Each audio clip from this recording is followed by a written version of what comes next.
Merci beaucoup, mesdames et messieurs. Vous nous suivez vraiment de partout. Merci vraiment de nous faire confiance. Mais deux sujets s'invitent au débat de ce lundi 25 août 2025. D'abord, le procès de l'ancien président Joseph Kabila.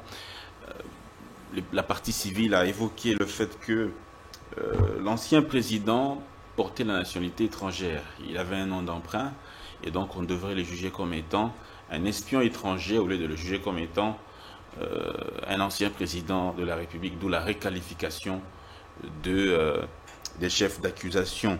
Alors, sur cette base, est-ce que avoir été dirigé par un président, on va le dire, illégal, illégitime, quelle peut être la conséquence ou les conséquences juridiques? Est-ce qu'il y a des conséquences du point de vue juridique? Et comment pouvoir gérer cette affaire? On va faire un petit tour à Doha. Doha, qu'est-ce qui traîne? Pourquoi Doha? Ça ne bouge pas trop. Le calendrier est mis en place pour les mesures de décrispation pas respectées, les rencontres sans cesse reportées. Qu'est-ce qui se passe réellement à Doha? Peut-on attendre d'un accord, s'attendre à un accord là-bas, justement, à Doha? Merci.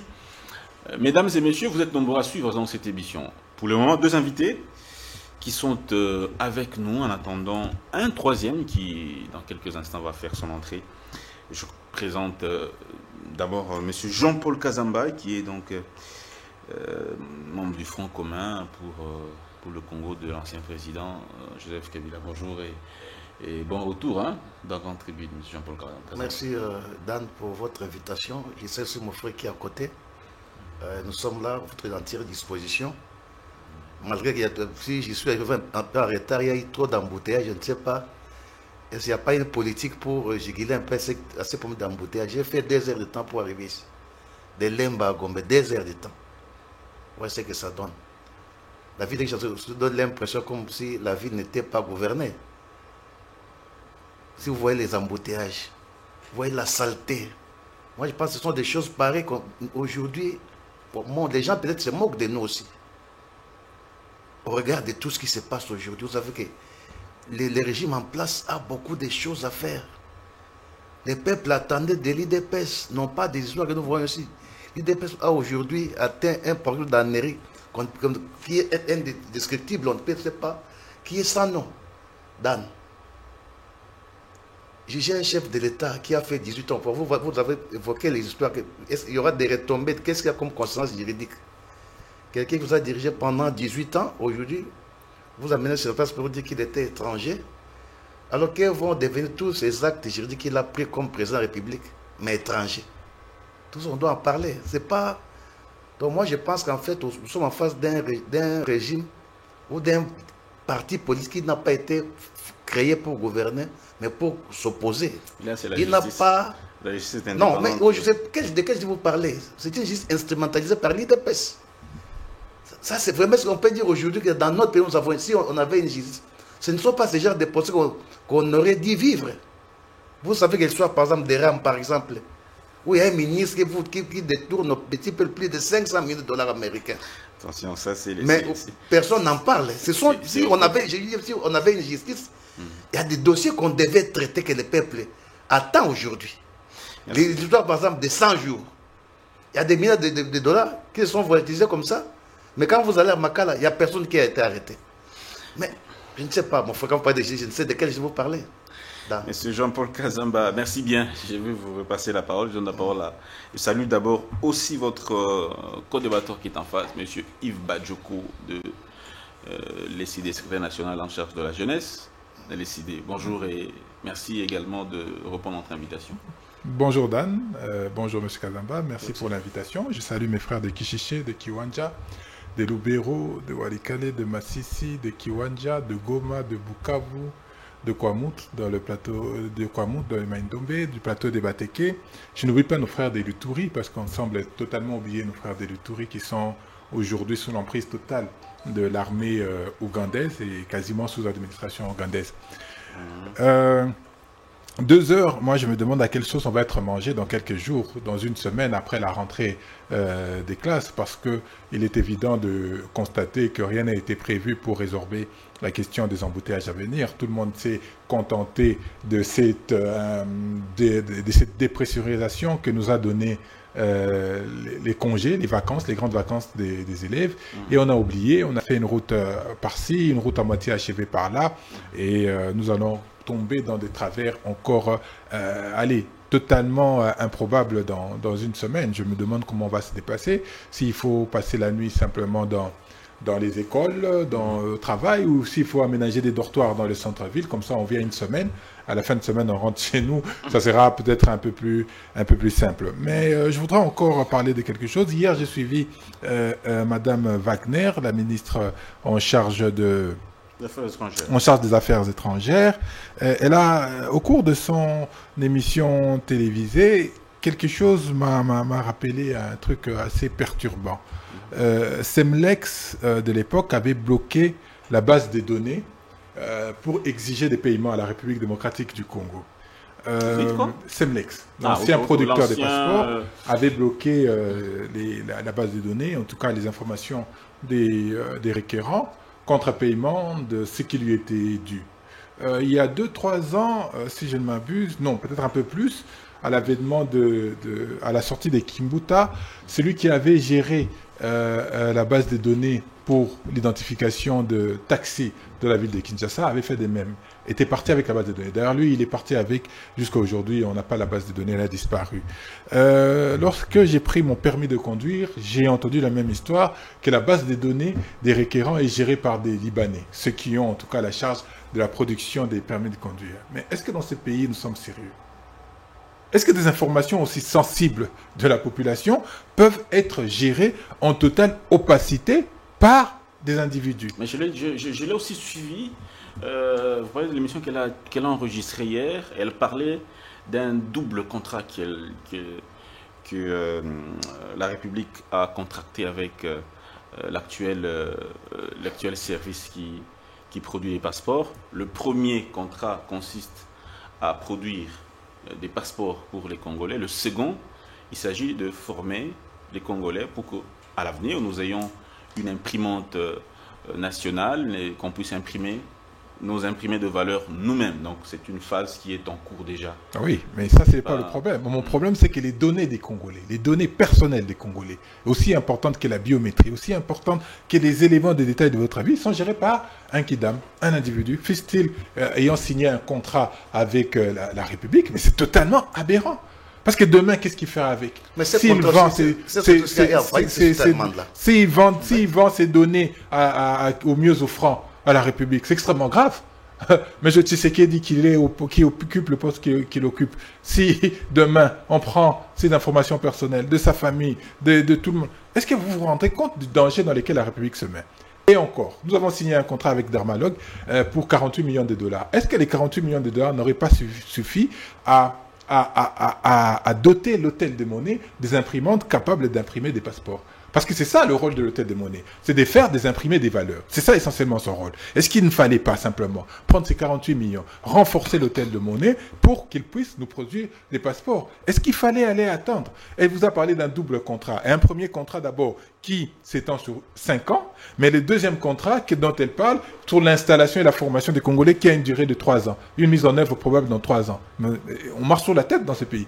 On nous prend pour des idiots ou comment? Non, c'est totalement absurde la gestion des données personnelles des Congolais. Ceci devrait être fait par des Congolais dans des lieux hautement sécurisés pour éviter qu'il y ait des fuites des données. Et encore que nous aurions pu être plus malins que dans le contrat que nous avons signé avec Dermalog, intégrer automatiquement la formation, intégrer la transmission des équipements sans signer un autre contrat. C'est 48 millions de dollars. Dans notre pays, on est là, on est tranquille, on dépense 48 millions de dollars, c'est peanuts, ça vaut rien. C'est comme si c'était pas important. Il faut encore un autre contrat, un second contrat, pour faire le transfert des compétences et le transfert d'équipements. Mais on marche sur la tête dans cette République. Et c'est pourquoi on est dans cette situation. Et demain, vous allez entendre tout le monde crier, oui, Dame Wagner fait son travail parfaitement. Non, c'est de l'amateurisme, ou alors à la limite de la... Mais ça ne dépend pas nécessairement de son ministère.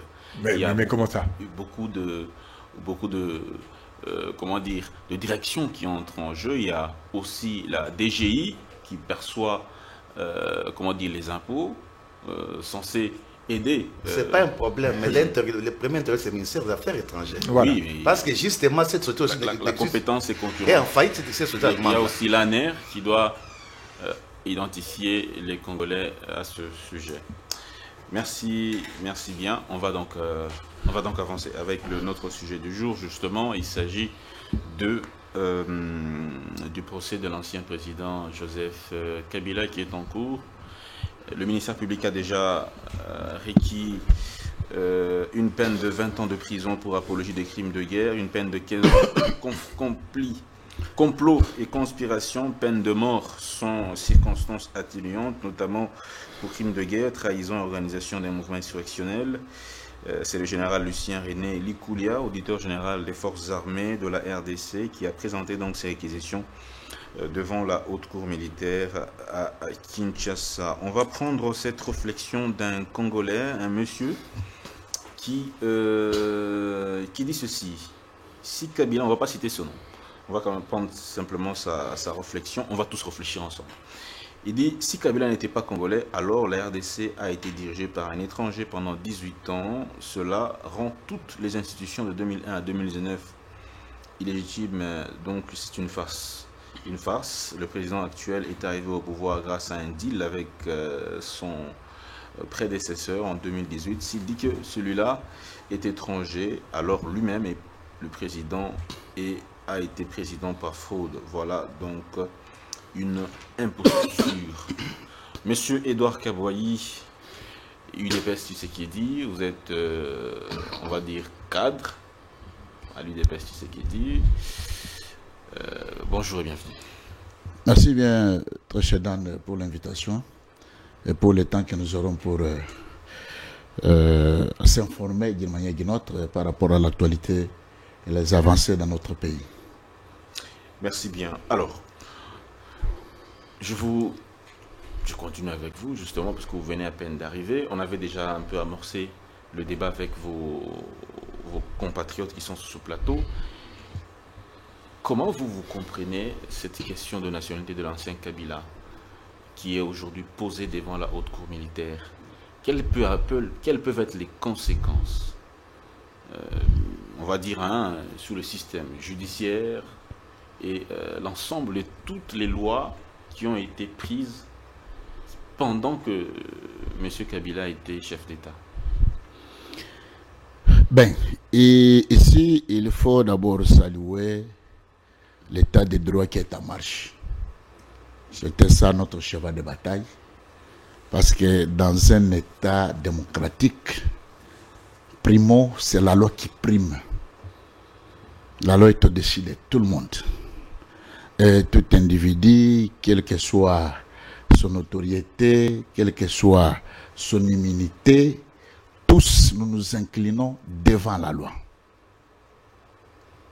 Même sur le plan des formes, il y a d'autres Congolais, nos compatriotes, qui voient comme si que c'est inédit, c'est un premier procès, ça n'a jamais été pour un ancien président qui a dirigé le pays, qui avait le bâton de commandement, et aujourd'hui il est déféré devant les instances judiciaires, et qu'on sort, non, ça se fait. Sur le plan des formes, ça se fait. Nous avons vu en Afrique du Sud, l'ancien président Zuma a été déféré devant la justice. Nous avons vu en France et partout ailleurs. Donc, tout pays qui a quand même ce leitmotiv démocratique d'un état de droit, tous nous sommes égales devant la loi. Oui, mais maintenant là, le dossier a commencé. Nous avons vu avec vous les avocats de la République. Ils nous ont exhumé le fait parce que, en fait, en droit, c'est quoi? En droit, c'est les faits. On a toujours dit que les faits sacrés. Là où il y a les faits, c'est là qu'on dit les droits. Alors, je ne vois pas, moi, là où ça doit impacter. C'est peut-être nous, les Congolais, hein, parce qu'aujourd'hui, il y a quand même quelques avancées. Donc, bon, on était peut-être, je ne sais pas si c'est dans notre naïveté que nous avons laissé un sujet étranger nous diriger pendant autant de temps. Mais bon, cela n'est pas tellement aussi un problème, hein, parce que nous avons aussi, sous d'autres cieux, en tout cas les étrangers qui dirigeaient, mais avec un esprit de booster les choses, que les choses aillent de l'avant. Est-ce que c'est la valeur juridique de tous les actes posés par l'ancien président qui est poursuivi, dont les avocats de la République qualifient d'espions étrangers? Alors, lui, il a fait beaucoup pendant 18 ans, même l'actuelle constitution, grâce à laquelle les actuels animateurs de l'institution sont en train de diriger. Le président de la République, c'est une institution, les cours et tribunaux, le Parlement, ainsi de suite. Ces actes ont été pris par un ancien président, un espion, comme entre guillemets, parce qu'il n'est pas encore condamné sous cette casquette-là. Est-ce que ces instruments juridiques valent-elles ou valent-ils encore? Mais oui. Pourquoi? Parce que nous avons cette fameuse constitution qui continue à faire son chemin. Je vous prends... j'évoque quelques dispositions constitutionnelles. Parce que les constitutions se sont convenues à ce que nous puissions avoir ces dispositions-là pour que ces dispositions-là nous guident. Je prends tout simplement l'article 64 de la Constitution. Lorsque vous prenez la dernière paragraphe, il est stipulé expressis verbis, toute tentative de renversement d'un régime constitutionnel constitue une infraction imprescriptible contre la nation et l'État et elle est punie selon la loi. Or, point de besoin de rappeler à nos compatriotes, même nous qui sommes sur ce beau plateau en train de débattre, que nous, on a vécu à un certain monsieur qui, bon, nous avons donné quand même cette possibilité-là de nous diriger, mais enfin, il est sorti de son cargo pour nous montrer effectivement sa réelle face ou sa réelle nationalité dont elle dépendait. Voilà pourquoi c'est bien elle, ce n'est pas même le ministère public, mais c'est bien lui qui avait évoqué sa nationalité qui était rwandaise. C'est bien lui qui s'est effectivement levé pour confirmer qu'il était chef d'un groupe déjà qui avait voulu... Hein? Il n'y a pas de conséquences juridiques. Non, mais la conséquence juridique, tout simplement, c'est la loi qui doit prendre ses prérogatives. Parce que chaque loi a ses prérogatives.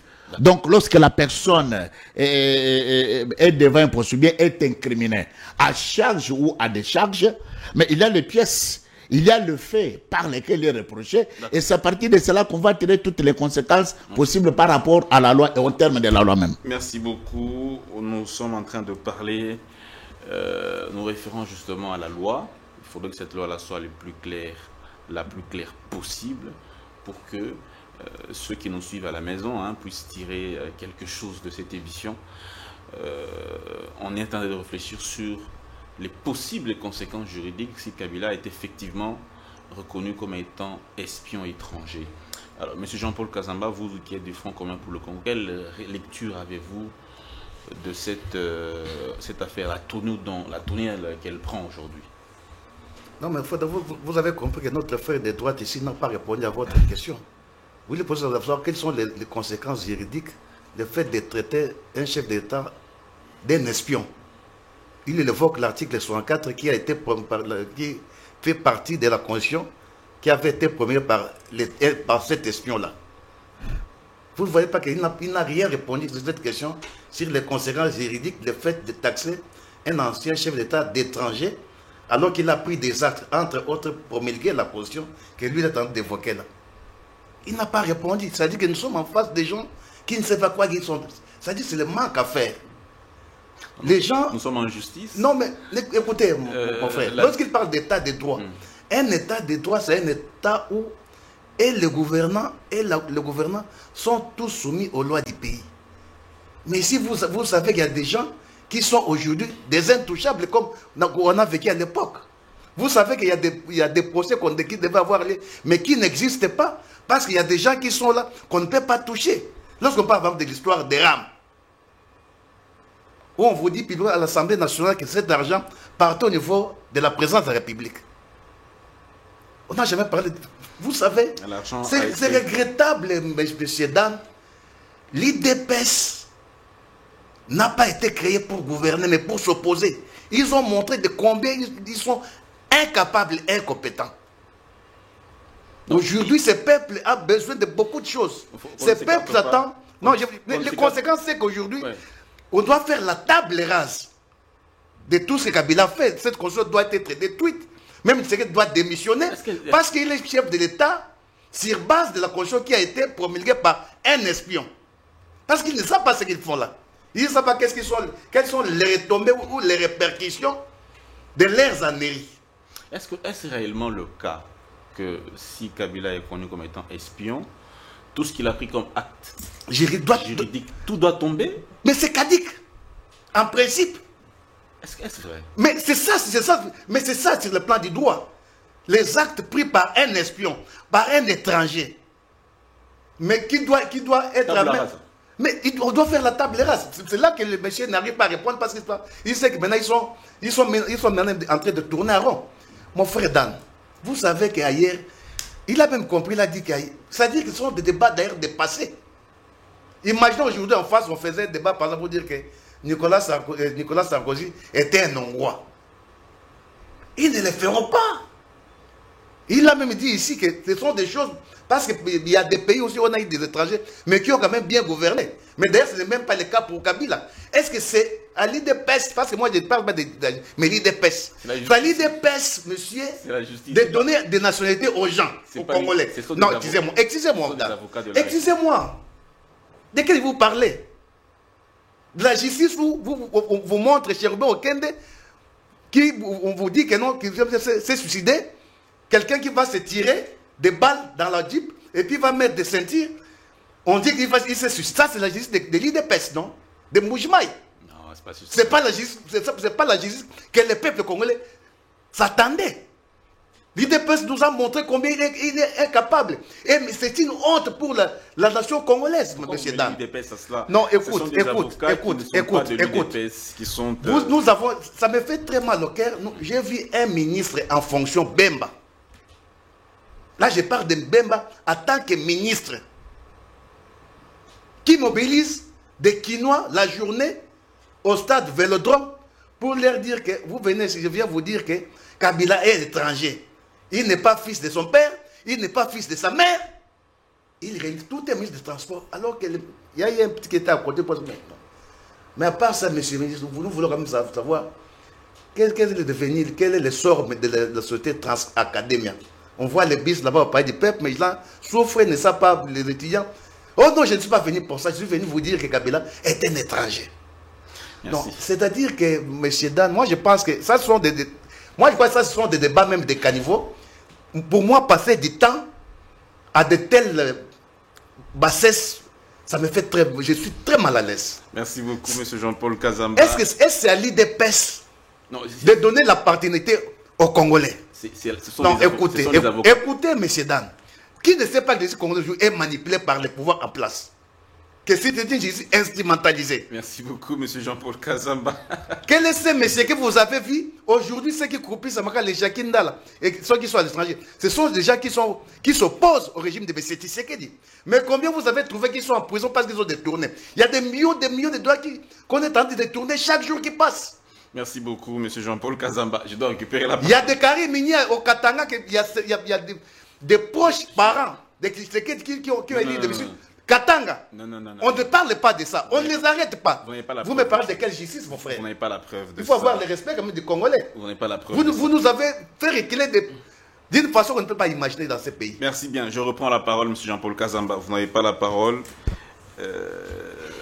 Nous sommes encore en train de réfléchir parce qu'Abia n'est pas encore condamné.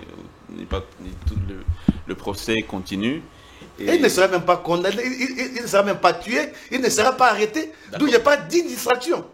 Merci bien. Monsieur Yves Badjoko, l'affaire est devant la haute cour militaire. Le réquisitoire du l'auditeur général est épinglé sur 4 points. hein, principalement. On va retenir la peine de mort, hein, la peine de 20 ans et la peine de 15 ans pour plusieurs chefs d'inculpation. Cette problématique de la nationalité de Joseph Kabila qui a été posée par les avocats de la République, c'est vrai que l'auditeur général n'a pas repris cela, il n'a pas soumis cela devant la haute communautaire, mais la haute communautaire aussi libre de pouvoir apprécier comment peut-être qualifier les faits infractionnels. Alors, à votre avis, Joseph Kabila, espion étranger, si cela venait d'être les chefs d'accusation venaient d'être transformés, parce que là, le poursuit pour crime de guerre, ainsi de suite, crime contre la paix, on le qualifiait finalement d'espion étranger. On le condamne à ce titre-là. La conséquence juridique, selon vous? Merci pour la question. J'aurais aimé dire que nul ne peut se prévaloir de sa propre turpitude.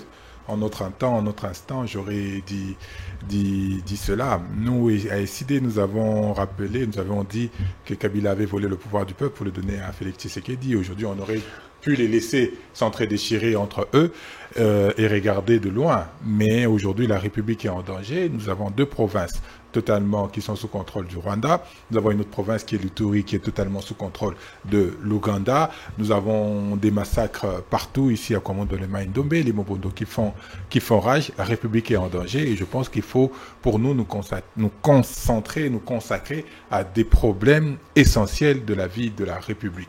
Alors, il faut se poser les bonnes questions. Qu'est-ce que nous rapporte le procès de Joseph Kabila aujourd'hui? Est-ce que ça nous fait avancer dans notre volonté de cohésion nationale pour faire face à l'agression rwandaise ou ça va fracturer et diviser les Congolais encore davantage? Si ça nous fracture et nous divise, peut-être que la question de l'opportunité devrait être prise en compte et les avocats de la République devaient être mus par cet intérêt et même la justice devait être mus par cet intérêt de refaire la cohésion nationale pour faire face à l'agression et ainsi pour se poser peut-être toute cette question d'espionnage et de tout ce qui est imputé à Joseph Kabila.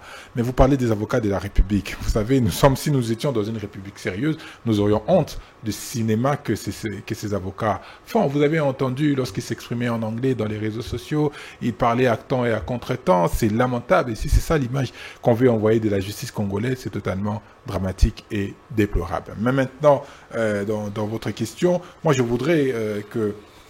J'ai oublié le nom de... Monsieur Edouard Kabouaï. Monsieur Kabouaï, il a dit qu'il s'appuyait sur des faits. Mais il faut dire quels sont les faits. Il faut apporter les faits concret. Et si, in fine, M. Kabila est coupable des chefs qui lui sont reprochés, eh bien, il faudra les juger comme tels et le condamner. Ça, il n'y a rien à dire. Mais il ne faut pas aller dans de la spéculation. Nous dire, voilà, parce que Jean-Pierre Memba le dit, qu'il faut qu'on le croie. Parce que, fût-il un juge ou un avocat de la République le dit, qu'il faut qu'on le croie. Non, il faut apporter des éléments probant. Il ne faut pas nous raconter simplement que Mama Sifa est né en telle date et lui il est non. Apportez-nous une attestation de naissance, un certificat qui atteste que voilà, M. Kabila est de parents un tel et de père et de mère un tel, qu'il a cette nationalité et voilà, que nous puissions voir les faits. Mais là, jusque-là, on a l'impression que ce sont des accusations que les avocats de la République ont pris sous les réseaux sociaux, qu'ils ont emmenés dans les tribunaux pour pouvoir juger. Est-ce qu'on peut poser la question? On peut la poser. Moi, je n'ai pas de problème. Même Ngoï Moukina que vous allez avancer, il a fait un discours. Est-ce qu'on doit lui donner, on doit croire à ça comme parole d'évangile? Non, il faudrait qu'il apporte des faits probants. C'est comme ça que la justice doit fonctionner. Et encore que on dit que Kabila n'est pas congolais. Et vous êtes congolais, vous êtes congolais. Vous me posez la question. Oui, je vous pose la question. Quel élément prouve que vous êtes congolais, vous? Mais pourquoi vous me posez à moi la question? Mais je vous pose la question, parce que la question de la nationalité, aujourd'hui, même nous qui parlons ici, de quel droit on se réclame congolais? Parce qu'on a une carte d'électeur. Est-ce que la carte d'électeur est suffisante pour nous faire prévaloir être congolais? La réponse est claire, la réponse est non. Nous n'avons pas fait des recensements qui indiquent exactement qui est qui et qui fait quoi. Et encore que, vous vous rappelez que M. Tshisekedi a dit que son grand-père était des Malandji.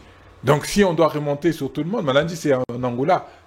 N'écarquillez pas les yeux, c'est pas moi. C'est M. Tshisekedi qui a dit, il y a les audios que son grand-père ou son arrière-grand-père venait des Balandji, qui s'est installé ici, un bon citoyen, il a épousé et qu'il a fait tout ce qu'on fait. On a reproché à Kabila d'avoir usurpé l'identité dans le changement de nom. Est-ce que vous savez qu'en 2018, M. Tshisekedi s'est présenté sous Félix Tshisekedi Tshilombo, et cette fois-ci, il s'est présenté en 2023 comme Félix Antoine Tshisekedi Tshilombo. Donc, ça pose problème dans les chefs de tout le monde et il faut regarder cette question. On prend ça avec totalement de la légèreté parce qu'il y a des implications et des incidences extrêmement importantes. Moi, je n'ai pas de problème. Si Kabila est coupable de ce qu'on lui reproche, il faut le condamner. Il faut le juger et le condamner comme tel. Il n'y a pas de problème. Mais maintenant, il faut aussi voir toutes les répercussions. Ça veut dire que la constitution sur laquelle M. Tshisekedi serait assise, parce que pour nous, il n'a jamais été élu, sur laquelle il serait assise, est une constitution qui a été fournie par un usurpateur. Donc, elle ne vaut rien. Est-ce que vous, ça remet en question effectivement ça remet en question tout ce qu'il a posé comme acte. Mais ça remet en question tout ce qu'il a posé comme acte. Qu'est-ce que vous voulez? S'il a posé ses actes avec un an d'usurpation, qu'est-ce que vous voulez? Donc tous les actes qu'il a commis sont des actes posés de manière illégale. Si cela est vrai, est-ce que les avocats de la République, ils sont des professionnels Non, moi je ne pense pas qu'ils sont des professionnels. Ce que j'ai vu là à la télé, je ne pense pas qu'ils sont des professionnels. Ils ont des robes noires, des toges noires et des trucs, mais pour moi, vraiment, sauf leur respect, j'aurais dit, je m'excuse, je vais retirer tout de suite, qu'ils sont des rigolos. Mais je retire. Mais le spectacle qu'ils nous montrent, ça prouve qu'ils ne sont pas des professionnels. Parce que, comme je l'ai dit d'abord par leur attitude, ils ont une attitude qui ne rassure pas, qui ne donne pas confiance en des éléments qui vont dire le droit de manière efficace et efficiente. Mais lorsqu'ils passent aussi nous raconter leur vie en disant que Kabila est rwandais, ils s'arrêtent là. Pour moi, c'est problématique. Mais s'ils passaient à la télé, dans les tribunaux, ils disent voilà, nous avons un certificat. Paf! Qui atteste. Nous avons des témoignages. On appelle les témoins, qui disent effectivement que Kabila et que c'est probant, ça nous honore. Parce que ce qu'on nous présente aujourd'hui, ça ne nous honore pas. Ça déshonore la République. Et c'est extrêmement, extrêmement grave. La manière dont le procès est conduit, moi je ne dis pas que le fond, poser la question est un problème. On peut poser la question. D'ailleurs, je vous pose la question tout de suite. Est-ce que vous êtes Congolais? On peut poser la question à tous ceux qui habitent dans cette sphère, dans cette région qu'on appelle République démocratique du Congo. Si nous sommes Congolais, je n'en disconviens pas. Mais la manière dont les choses sont amenées, la manière dont les choses sont mises sur la table et sont posées me pose problème. Et plus fondamentalement, est-ce que ça aide à remettre les Congolais ensemble pour faire face à l'agression rwandaise? Éventuellement, a priori, la réponse serait non. Et on serait tenté de dire qu'il faut d'abord se concentrer sur la question de la cohésion nationale pour sauver la République qui est en danger et ainsi revenir sur nos guerres. Vous savez, nous, lorsque nous disons dans notre volonté de mettre tout le monde autour d'une table pour les discussions, parce que nous taisons nos divergences pour le moment, nous allons régler nos comptes avec tous ces gens. Avec Kabila, nous allons régler nos comptes. Avec Tshisekedi, nous allons régler nos comptes. Mais pour le moment, nous pensons que c'est la République qui est en danger et c'est celle-là qu'il faut sauver d'abord. Merci, M. Bajoko. M. Edouard Kaboy, qu'est-ce que vous répondez à tous ceux qui mêlent un peu justice, pouvoir politique? Voilà, c'est que les avocats de la République ont présenté devant la haute cour militaire Kabila, espion, étranger, tout cela. Voyez-vous des éléments probants qui démontrent réellement que, dans tout ce qu'ils ont présenté, voyez-vous des éléments probants qui démontrent vraiment que Kabila est espion étranger? Cher Dan, d'ailleurs, je n'avais pas bien spécifié, actualisé, jauger vraiment mes co-débatteurs. Alors, je vois qu'à ma gauche, j'ai un kabiliste. Alors, il doit s'assumer. Vous l'avez accordé la parole. Il s'est laissé dans tous ses états et des émotions. Il est allé surtout superficiellement, sans répondre à votre question. Donc il veut comparer l'UDPS, un parti qui s'est bâti démocratiquement, avec un groupe pesquile de rebelles, dont ils sont jusqu'au jour d'aujourd'hui. Parce que ici, tous les Congolais savent comment la Kabylie est sortie du maquis pour venir chez nous. En botte de caoutchouc, tout ça, il n'avait ni stylo, ni crème, ni quoi. Donc c'était par hasard qu'ils se sont vus, surtout d'ailleurs, derrière notre frère, fait Moussé Laurent Dessina Kabila. Bon, moi je comprends, parce que la question ne devra pas réellement rencontrer ce que vous voulez, Parce qu'ils n'ont aucune notion dans leur caboche là. Non, Ça, non, il non, faut. non, non, pas C'est ça, il faut être. Non, mais c'est clair et net, mon très cher.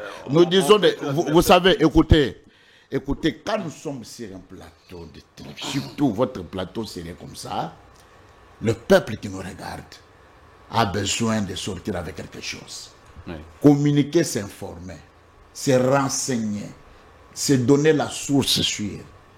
Vous comprenez?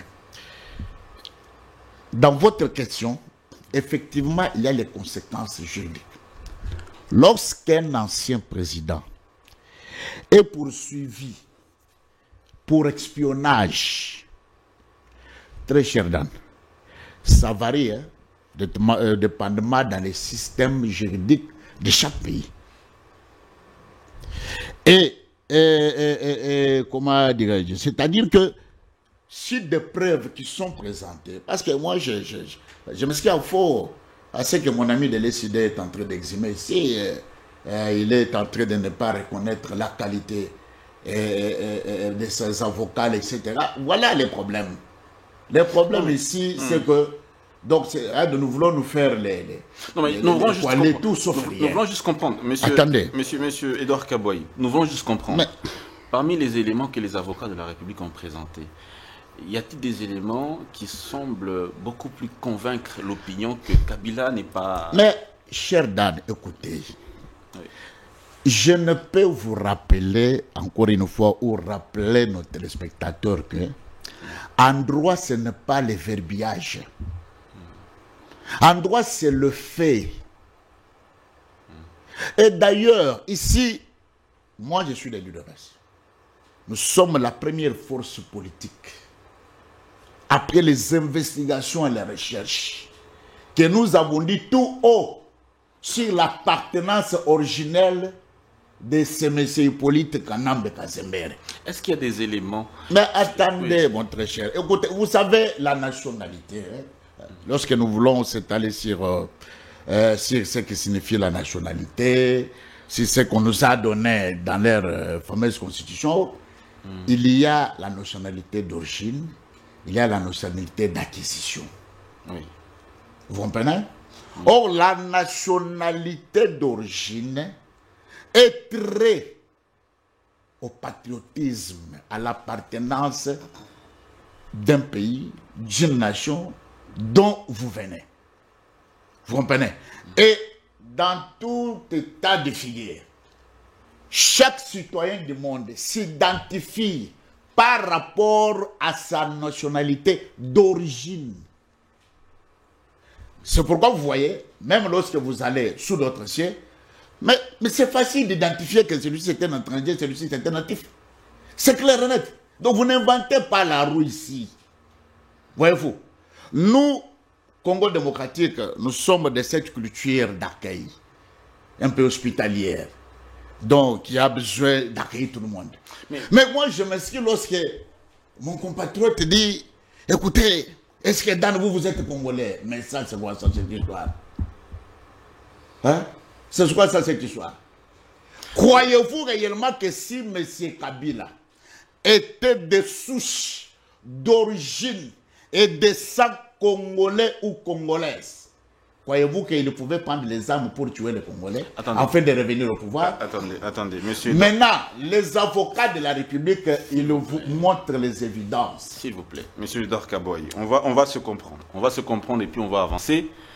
Le fait de prendre les armes ne fait pas de vous un étranger. Il y a des gens et des Congolais qui sont dans la rébellion, qui sont Congolais, mais qui ont pris les armes. Il y en a tout plein. Il y a les Nanga qui était président de la CENI, il est dans la rébellion, mais il reste Congolais.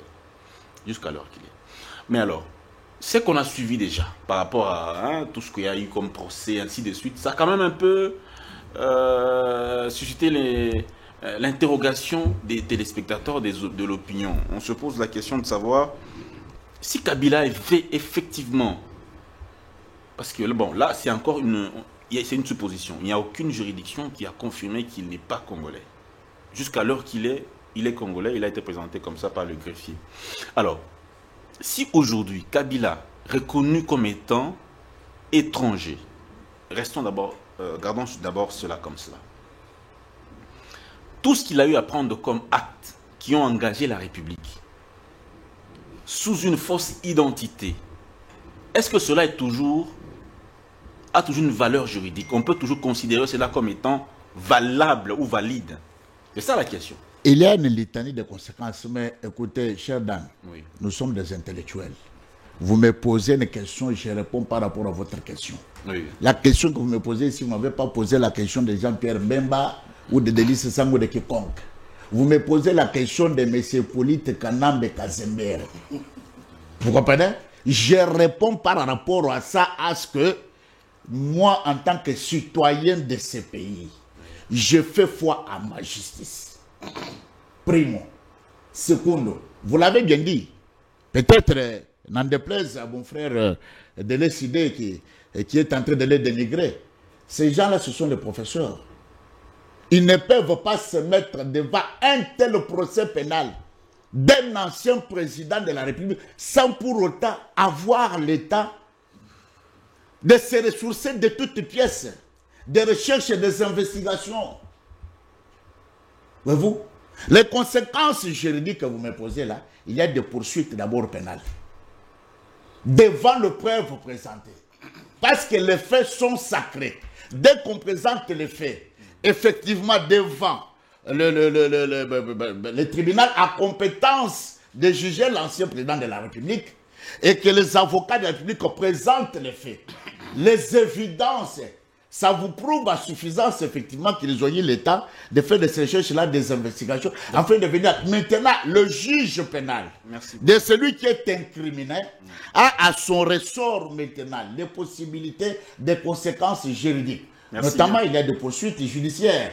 Et il y a des amendes que monsieur peut payer. Et il y a des prisons, il y a tout ce qui, tout ce qui va avec. Merci bien, monsieur Edouard Kaboye. On a compris votre argumentaire rapidement. Monsieur Kazamba, excusez-moi. Aujourd'hui, la valeur de ce qui se fait. Déjà, on va d'abord se dire que Kabila n'est pas condamné. Hein, la question continue. Mais on va se poser la question de savoir... D'abord, comment est-ce qu'on doit, sur base de quoi reconnaît-on que celui-ci est congolais, celui-là ne l'est pas, juridiquement parlant? Moi, je voudrais d'abord dire une chose. Notre frère ici de droite, vous lui posez une question, il répond par une autre question. Est-ce qu'il a vraiment répondu à votre question? Vous voyez, il est en train de tourner autour du pot. Vous voyez, quels sont les actes, les conséquences juridiques, le fait de condamner, de traiter Kabila d'un espion? Lui, il parle des peines qu'il va subir comme espion. Je l'ai dit. Vous ne trouvez pas que vraiment... Je l'ai dit, peut-être que vous n'avez pas suivi. Il ne sait pas ce qu'il est en train de dire. Non, non. Il dit en même temps qu'il est étranger, le fait qu'il a pris des armes. Mais on a vu dans ces pays qu'ils aiment prendre des armes. Mais il a dit que, est-ce que vraiment un Congolais peut prendre des armes pour tuer ses propres frères? C'est ce que tu as dit pour toi, ce soir-là, le fait. Et c'est regrettable de quelqu'un qui se dit savant de politique de l'IDPS. Mon frère Dan, nous avons vu Christophe Goueni prendre des armes. Donc il n'est plus Congolais, Kaboy. On a vu Gizenga prendre des armes. On a vu Molé prendre des armes. Non, ça dit jusque-là, il n'y a aucun fait qu'il a présenté sur cette table qui prouve à suffisance que Kabila est espion. Il n'a rien dit de ça. Il n'a prouvé, il n'a donné aucun fait. Mon cher Dan, il dit aussi que on est Congolais, les Congolais d'origine, c'est lui le vrai Congolais, parce qu'il y a du patriotisme. Kabouaï, le patriotisme, c'est l'amour de la patrie, que même étranger peut avoir. Le patriotisme, on peut être patriote sans pour autant être aussi Congolais parfois. On avait des Belges ici au Congo. Mais moi, je crois que les Belges ont été plus patriotes que les sociétés de l'Union sacrée d'aujourd'hui. Répondez à la le patriotisme ce n'est pas le signe d'être Congolais. Ce n'est pas ça parce qu'on est patriote, qu'on est vrai Congolais, ou on est faux. Ça, c'est aussi de la... C'est-à-dire que je ne sais pas de quoi il parle, notre frère de droite. Mais, hein, mon frère? Pourquoi maman? Parce que les avocats de la République disent que maman Sifane, ce n'est pas la maman biologique de Joseph. Est-ce que c'est à maman Sifa de prouver ça, c'est mon fils? Ou c'est un groupuscule d'avocats délimités de dire que ce monsieur n'est pas fils à maman Sifa? notre frère Badjoko a été clair. Il t'a demandé, est-ce que toi tu es Congolais? Mais être Congolais, c'est d'abord que ton père qui doit faire ça, c'est mon fils. Nous avons vu Moussa Kabila nous présenter Joseph comme étant son fils. Jeannette comme sa fille. Nous avons vu Etienne Tshisekedi appeler Kabila le fils de Kabila. Bon, on va avancer. Donc, mon cher frère, on va avancer. Pour vous, dans la Constitution, il est clair, et Congolais, c'est lui qui est né de père ou de mère congolais. Mais il y a aussi des Congolais d'origine, ceux qu'on a retrouvés au Congo à partir de l'indépendance. Donc, ce sont là des Congolais d'origine. Vous comprenez? Nous, ici, nous avons dans notre pays ce qu'on appelle les jus sanguinis, les droits du sang. D'abord, un Congolais, c'est lui qui est né de mère ou père congolais. Ça, c'est les jus sanguinis, les droits du sang. Mais il y a aussi les droits du sol. Ceux qu'on a retrouvés au Congo aussi avant 60 sont aussi des Congolais d'origine. Mon cher Dan. Donc, moi, je pense que ça me met d'abord très mal à l'aise de parler de ça. Quand il me dit, par exemple, des passions, c'est pas... Moi, je crois que ailleurs, les gens se moquent de nous. Se moquent de nous, mon frère. Nous avons, notre frère, Badjo vient de le dire ici, nous avons beaucoup de choses à régler dans ces pays. Nous avons l'Ituri, les gens sont tués à même des machettes chaque seconde. Par vous-même. Entre-temps, par nous-mêmes. Alors que nous avons un Tshisekedi qu'on a donné le mandat de 5 ans comme étant le garant de la nation, comme étant quelqu'un qui doit sécuriser. Ce n'est pas à Kabila aujourd'hui de sécuriser le peuple congolais. Merci bien. Ce n'est pas à Kabila aujourd'hui de sécuriser l'Ituri. Vous avez l'Ituri aujourd'hui qui abandonne à son triste sort. En même temps, nous avons des Ougandais qui sont en Ituri, qu'on a fait appel, que le pouvoir en place a fait. Mais je ne sais pas comment ils vont rentrer ces gens-là un jour. Donc, M. Dan, moi, je suis très mal à l'aise, hein, vous voyez. Je suis très mal à l'aise parce que ce ne sont pas c'est-à-dire que l'idée peut nous a ramené dans des débats de caniveaux. Là, ce sont les avocats. Avec ce que nous avons aujourd'hui comme problème à traiter dans ces pays, ce ne sont pas des genres de discours, ou ce ne sont pas des genres de procès. Et ils ont déboursé des millions de dollars pour un procès avec un tel cirque. Il y a des millions qui sont sortis. Alors que nous avons, il y a un quartier, je vous cite à ma tête, ils ont fait au moins 200 courants par manque de transformateurs qui n'est pas plus de 100 000 $. Que le pouvoir en place peut financer la SNEL, lui donner des transformateurs pour des quartiers. Nous avons des quartiers qui n'ont pas de courant. Nous avons des quartiers qui n'ont pas d'eau. Voilà le dossier qu'on devait traiter. Beaucoup, mais ici, l'idée est en train de nous distraire alors que M. Tshisekedi est au crépuscule de sont les avocats de son pouvoir. Pas non, écoutez. Ne parlez pas de l'UDPS, s'il vous plaît. Mon cher frère, il n'a rien à voir dedans. Nous savons combien les justices congolais sont en train de fonctionner. C'est une justice instrumentalisée, mais la poche qui est sous la coupe de l'IDPS, qui ne le sait pas. Merci beaucoup. Quand M. Badjoko dit, par exemple, l'image que ces avocats nous donnent, ils ne donnent pas l'image des juristes, mais des gens ramassés dans la rue, sous les manguets de Limité. Non, excusez-moi, je suis navré de vous dire, je suis désolé. Ce sont des avocats. Je suis désolé, M. Dan, par rapport à ce que nous en dirons comme crise aujourd'hui. Par rapport à nous en dirons comme... Je vous ai dit que pour arriver à Gombe ici, de Lemba à Gombe, j'ai pris 2 heures à cause des embouteillages. Je reprends la parole. Des choses que l'IDPS devait traiter, mais voilà qu'ils sont en train de nous distraire par des âneries qui ne vont nous amener nulle part. Merci bien. Mais sur le plan de la politique, des politiques, mon frère. Oui. Mais ça aussi, vous savez, il y a ce qu'on appelle... Mais c'est ce qu'il dit qu'aujourd'hui, Kabila doit être condamné parce qu'il est de la connivence avec Merci bien. La rébellion, par rapport au fait que l'autre n'a pas démontré, par le fait qu'il est allé habiter à Goma, par le fait qu'il est sécurisé par l'M23. Mais tous les Congolais qui sont là-bas à l'Est, ils sont sécurisés par les FARDC, qui sont à Goma aujourd'hui. On a compris, monsieur Jean-Paul. Dans la déclaration des principes de Doha. Oui, on a compris. Ça, c'est le deuxième sujet de l'émission. On en parle dans... Vous allez vite en besogne. Très mal au cœur. On va y revenir. Alors, monsieur Yves Badjoko, rapidement, on prend la deuxième thématique pour avancer rapidement. Doha, les 2 parties signataires s'entre-accusent de violation de la déclaration des principes. Ça stagne, et pas d'application, pas de mesures de confiance appliquées de part et d'autre. Finalement, selon vous, quand vous analysez les faits, d'où vient le problème? Pourquoi Doha, l'affaire est en train de stagner? Merci, mais je crois que je dois avoir le même temps d'antenne que mes co-débatteurs et qui ont bénéficié d'une seconde prise de parole sur la question du procès. Mais parce que lorsque M. Kabouaï a parlé, vous avez dit que vous avez compris. Moi, j'ai rien compris. Moi, j'ai rien compris. Parce qu'il a parlé des nationalités d'origine, de la nationalité d'acquisition et tout. Est-ce qu'on reproche à Kabila d'avoir eu la nationalité d'acquisition ou de ne pas avoir la nationalité d'origine? Vous me mettez dans un flou. Et ce qu'il a dit est très important, c'est qu'eux, à l'UDPS, le savaient depuis très longtemps. Alors, il aurait dû nous emmener des éléments probants, des faits. Il a pris un deuxième temps de parole sans nous apporter des faits probants. Moi, j'ai dit que nos avocats, je suis désolé, ceux qui représentent la République, pour moi, je suis désolé, mais ce ne sont pas des vrais praticiens du droit, fussent-ils professeurs, mais avec entre 400 et 700 000 $ de rémunération par cabinet, je serais bien devenu avocat, moi aussi, et produire peut-être un meilleur cirque que ce qu'eux nous montrent.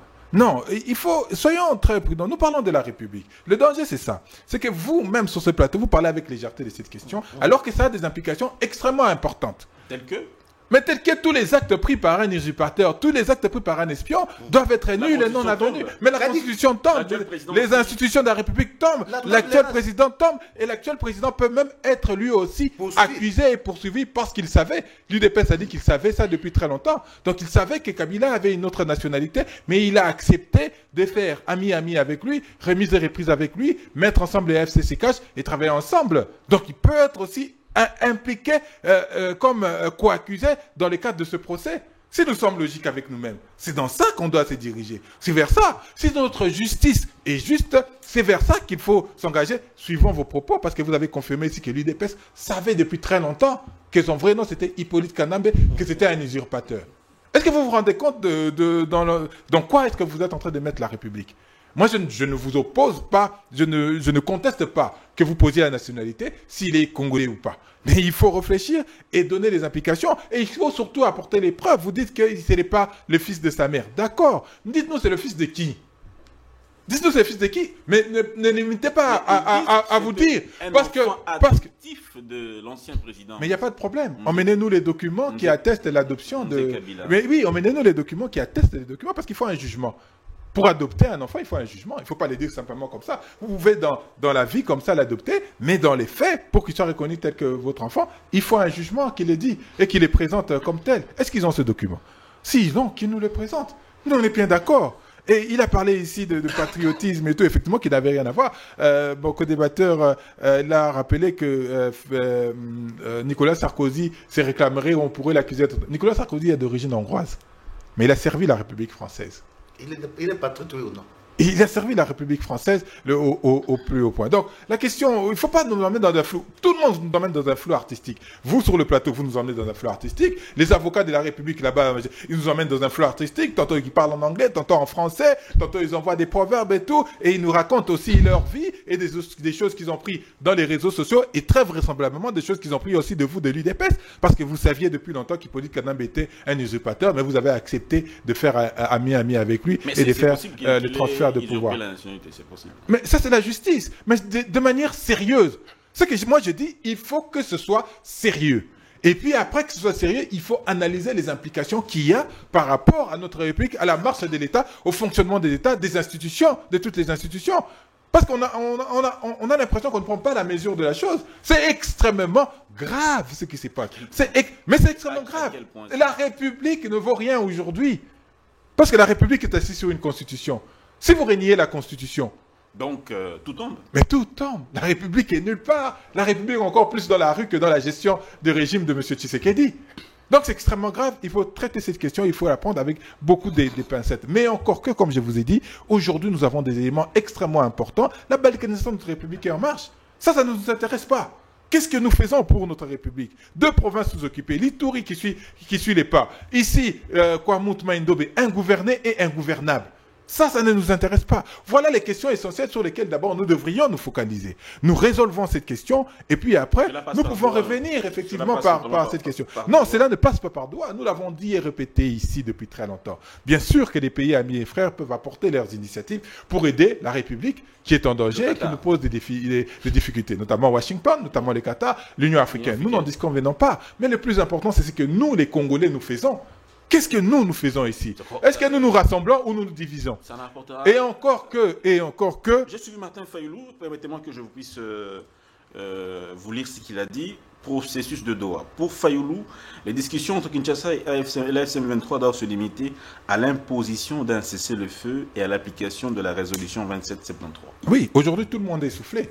Le M23 sur le terrain est essoufflé. M. Tshisekedi est essoufflé sur le terrain. Il va peut-être s'accrocher sur les positions de la France et de Washington dans les cas du Conseil de sécurité. Mais tout le monde est essoufflé. Mais tout le monde devrait se rendre compte et revenir à l'évidence qu'il faut que les Congolais se parlent dans un processus de vérité, de vérité, de réconciliation et de cohésion nationale. Qu'il est fondamental que nous passions par là. Doha, effectivement, ça piétine parce que ça doit piétiner et parce que ça va piétiner. Mais maintenant, il faut se poser la question, à qui profite tout cet imbroglio? À qui profite? Est-ce qu'on va rester dans ce statu quo où les M23 occupent une partie de notre territoire et que M. Tshisekedi occupe l'autre partie du territoire pour que demain, en 2027, en 2028, qu'on appelle les Congolais tous ensemble pour que les uns obtiennent un glissement et que les autres obtiennent une certaine autonomie des régions qu'ils occupent. Pas possible d'aller aux élections dans ce contexte aussi où une partie du pays... Mais vous oubliez que nous n'avions eu que 475 députés dernièrement. Ce n'est pas toute la République qui avait voté. Donc, le régime de Tshisekedi a légitimé cette question, donc ça ne pose pas de problème. Il faudra aller aux élections, c'est impératif si on doit aller parce que nous avons déjà fait ça. M. Tshisekedi est arrivé, il y avait des provinces. Il y a des provinces, voilà, ils nous ont posé une jurisprudence qu'il ne fallait pas. Parce qu'à l'époque, nous disions qu'il ne fallait pas aller aux élections sans toutes ces zones. Aujourd'hui, ils ne pourront pas aujourd'hui venir nous opposer à ça. Donc, il est fondamental pour moi de regarder les problèmes fondamentaux, les problèmes prioritaires. Aujourd'hui, la priorité, c'est l'intégrité du territoire congolais. Et la résolution passe par un dialogue entre les Congolais. Monsieur Edouard Kabouaï, dites-nous un peu ce qui se passe à Doha. Vous qui êtes de l'Union sacrée des nations, qu'est-ce qui ne va pas là-bas? Non, mais d'ailleurs, je ne peux pas laisser... donc ces choses être dites si c'est on vous reproche de ne pas répondre à mes questions. Conforme à l'actualité. Non, mais vous m'avez posé la question sur les conséquences juridiques dont mes deux contradicteurs n'ont pas pu vous répondre. Je vous ai dit non, ils disent que non. Effectivement, laissez-moi. Ils disent que si Kabila est effectivement... Vous le laissez le temps. D'accord. Allez-y. Non, il faut le dire, parce que sinon, moi, je lui dirais que nous avions dit, si Kabila est un espion, la conséquence, c'est que tous les actes posés doivent tomber caducs. Lorsque vous donnez à chacun le temps d'atteindre pour vous exposer ce que vous voulez, à ce qu'on puisse vous rencontrer, mais on reste superficiel. C'est ça, mon problème ici. Je vous ai dit que lorsqu'un ancien président de la République est poursuivi par son juge naturel, on ne le poursuit pas parce qu'il est tel, c'est sur le fait qu'il est mis en évidence par les juges. Ok?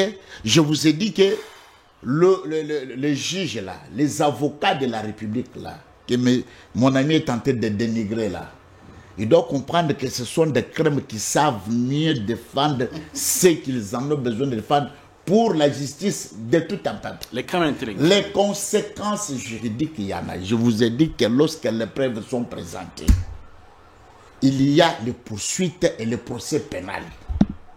Non. Quand il y a le procès pénal, c'est une... Donc, je suis en train d'aller sur les conséquences potentielles qui sont il est déjà poursuivi. Qui se varient. Oui, il est déjà poursuivi. Ça, c'est... Il est un poursuite déjà. Ça, c'est... Mais oui. Au-delà de cela... J'ai dit que bon, peut-être on ne se comprend pas, mais il fallait peut-être me laisser le temps de vous faire comprendre la quintessence de mon raisonnement. Allez-y. Je vous ai dit que les conséquences juridiques varient spécifiquement selon le pays, les systèmes juridiques de chaque pays et les lois spécifiques. Peut-être celle de mon ami est tenté d'évoquer là, je ne sais pas, il est tenté d'évoquer là sur quelle loi spécifique, quelle constitution. Est-ce que c'est la constitution que nous avons ici? Et ça, c'est d'une part. Et d'autre part, lorsqu'il le fait reprocher, qui sont présentés, s'avèrent vrais en évidence, les conséquences juridiques qui sont potentielles, c'est des poursuites pénales. En dehors de poursuites pénales, Il y a même des réglementations par rapport à l'immunité dont la personne devra avoir en tant que l'ancien président. Voilà, les immunités sont déjà levées. Pour qu'il y ait... Mais ce sont les conséquences juridiques très chères. Non, là, ce n'est pas devant la justice. Là, c'est au niveau du Parlement. Oui, mais qui demande qu'on lève l'immunité avant que le monsieur soit déféré devant les juges? Non, ça c'est pas le, ça c'est les juges d'instruction. Les juges d'instruction. Moi je suis Kabila est espion. Vous n'êtes pas les journalistes. Laissez-moi parce que lorsqu'on vous donne la question là, il réfléchit. Alors jusqu'ici vous n'avez pas encore rien répondu. Donc vous êtes dans des considérations. Merci. Vas-y. Mon ami Badiogo là-bas, il est en train de vous dire par rapport à la nationalité. Mais mon cher ami, nous avions les faits qui sont probants. Les propres fils biologiques d'Effet Mouzé Laurent Désiré Kabila, qui sont en vie, vous confirment de toutes les généalogies, il n'a jamais existé un certain politique. Les propres fils biologiques. Excusez-moi, monsieur Edouard, je ne vous arrête pas. Là, on est d'accord que Kabila n'est pas congolais. Là, nous sommes d'accord déjà. Non, on n'est pas d'accord. Il faut que la justice le prouve. Non, mais c'est ça. Mais si elle le prouve, si c'est fait, on le condamne. Et c'est ça. Nous sommes dans une supposition d'abord. On suppose qu'il n'est pas congolais. Il n'est pas congolais. On est dans cette supposition-là. Maintenant, on réfléchit sur la conséquence. C'est là que nous sommes. Oh, mais la conséquence, moi, je vous ai dit que ça varie selon les systèmes juridiques de chaque pays. D'accord, on a compris. OK? Parce que ce que l'ami est en train de dire là, moi, je ne vois pas sur quelle base il est en train d'y mettre cela. D'accord, parlons de Doha. Donc, c'est-à-dire qu'il y a des conséquences par rapport à la personne qui est poursuivie. Très bien. Doha, parlons de Doha. Ça, c'est d'une part. Qu'est-ce qui se passe à Doha? Mais ce qui se passe à Doha, c'est la même démarche qui était déjà initiée depuis la nuit des temps. D'ailleurs, vous savez, moi, ici, très Sedan, laisse-moi vous avouer que je suis peiné pour constater amèrement l'immaturité de la classe politique congolaise. C'est tout ce qui se dit de l'opposition. L'incapacité d'aborder la vraie question. Ils n'arrivent même pas à faire le distinguo entre une crise sécuritaire datant depuis l'entrée de ses amis Kazembe, qui sont venus en beauté de caoutchouc, qui nous ont mis au monde les peut-être de RCD Goma, CNDP, M23 et tous ces consorts. S'il vous plaît, monsieur Kazamba. En lié et place. Mais je ne vous comprends pas. Qu'est-ce qu'il y a? Vous êtes corrompu. Oui, mais vous ne me laissez pas. Mais vous ne me laissez pas terminer ma réflexion. Au lieu de répondre à la question, tu ne fais qu'insulter. Il n'insulte pas. Il est en train de réfléchir comme citoyen congolais. Vous pouvez parler encore. Vous avez encore une minute. Bon, je pense que vous allez me laisser quand même le temps. Oui. Parce que lorsque tu accordes à mon ami de la Kabila, à les rebelles qu'ils sont, en tout cas, vous leur accordez beaucoup de minutes. Mais nous, les patriotes qui ont voulu se battre, d'ailleurs, c'est là où même moi je soutiens les amis Badiogo. Donc, la patrie. Oui, parce qu'ils ont montré de quoi ils sont capables. Nous parlons de la République, nous allons nous battre à l'interne. Oui. Non pas comme les amis ici qui prennent les armes pour tuer mes frères. Je disais ceci. La question que vous êtes en train de poser là, c'est une question qui concerne tous les patriotes. Lorsque vous la posez, il ne faut pas en poser avec légèreté. Laissez le temps s'exprimer pour comprendre comment nous devons, nous, sortir de cette situation qui nous a été imposée. Ne confondons pas les choses comme les amis Badiogo ont tenté d'amener le dialogue interne, le dialogue interne. Mais, mon frère, notre pays est envahi.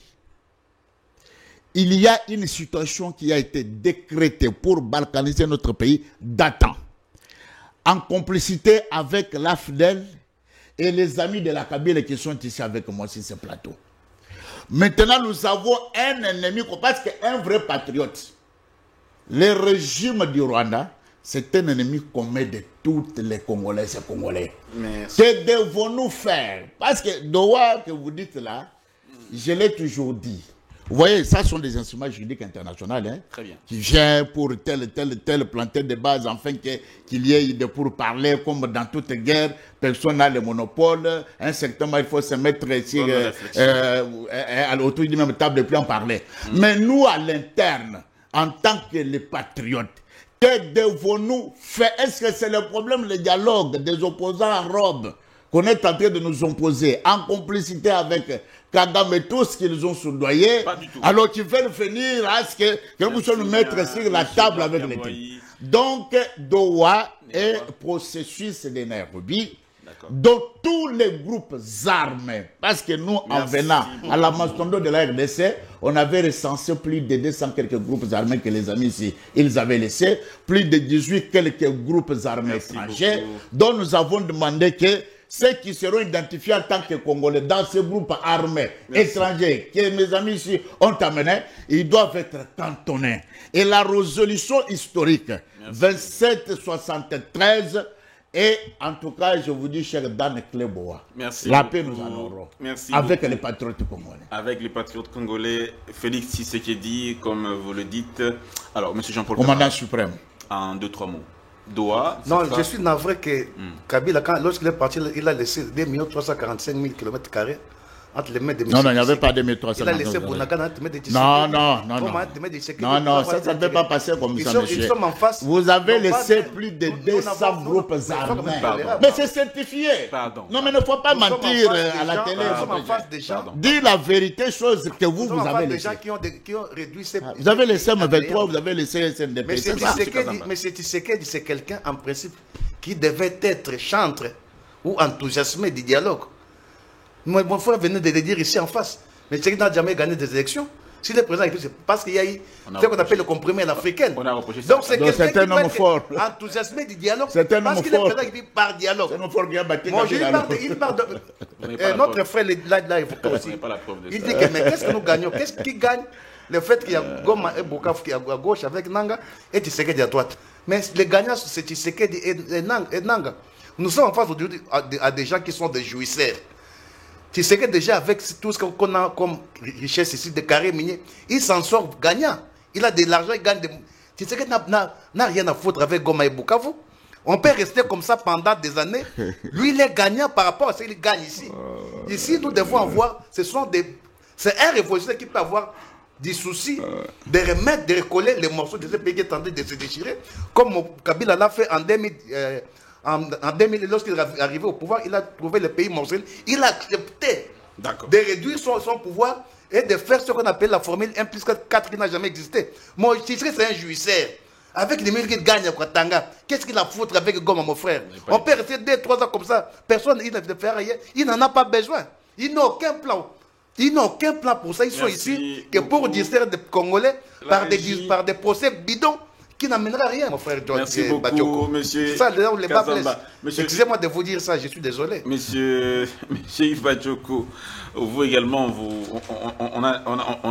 on suit des déclarations de certains opposants qui disent que Martin Fayulu, c'est un collabo. Il n'est pas un opposant. Hein. Ils l'ont traité de Camerounais. Aujourd'hui, parce que Fayulu est entré, ils l'ont traité de Camerounais. Ils sont champions des nationalités, donc j'ai des sociétés, l'IDPS. Mike Mukebai, Daniel Safou, notamment, bon, Daniel Safou ne l'a pas dit. Vwemba, Martin Fayulu n'est pas le bienvenu au conclave des opposants qui est bientôt, sera peut-être bientôt. Ce n'est pas un problème pour nous. Vous êtes taxé d'être trop.